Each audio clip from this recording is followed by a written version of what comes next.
ඔන්න ඉතින් ඔයාලා ආසාවෙන් බලාගෙන හිටපු TV සීරීස් එකක සීසන් 2 රිලීස් වෙලා තියෙනවා. ඉතින් මේ තමයි මොනාක් Legacy of Monsters එකේ සීසන් 2 එපිසෝඩ් 10ම මේ වෙනකොට රිලීස් වෙලා ඉවරයි. ලාස්ට් එපිසෝඩ් එක ආවේ ගිය සිකුරාදා. ඉතින් මම එපිසෝඩ් 10ම බැලුවා. ඉතින් ඇක්ෂන් ඇඩ්වෙන්චර් සයිෆයි මන්ස්ටර් ගණයට අයත් වෙන මේකට බේස් වෙලා තියෙන්නේ ගොඩ්සිලා කතාමාලාව. හැබැයි මේකේ ගොඩ්සිලාව නම් වැඩිය දකින්න හම්බෙන්නේ නැහැ. ගොඩ්සිලා වැඩිය දකින්න වෙන්න ඇති හේතුව තමා මෙයාලා පළවෙනි එපිසෝඩ් එකෙන්ම ටයිටන් X කියලා අලුත්ම මන්ස්ටර් කෙනෙක් එළියට දානවා.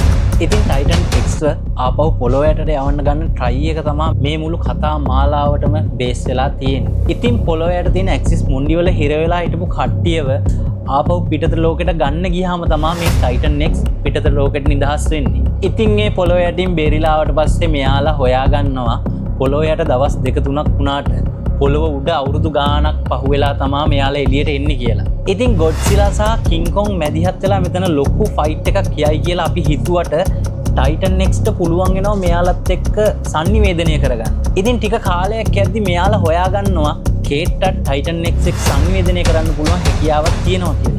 ඉතින් ඒ විදිහට තමා මෙයාලා ටයිටන් X පල්ලෙහාට යවන්නේ. ඉතින් මේ වෙනකොට එපිසෝඩ් 10ම රිලීස් වෙලා තියෙනවා. ඔයාලත් අනිවාර්යෙන් බලන්න. මේක ඉවර වෙද්දී මෙයාලා සීසන් 3 එකට පොඩි ඉලියක් දෙනවා. ඉතින් මෙයාලා රොඩෑන්ව මතක ඇති ඔයාලට. රොඩෑන්ව අන්තිමට පෙන්නනවා එපිසෝඩ් 10 වෙනි එකේ අන්තිමටම. ඉතින් මම හිතනවා රොඩෑන්ව පෙන්වන්න සීසන් 3 එකේ අන්තිම ඉලියක් වෙන්න ඇති කියලා.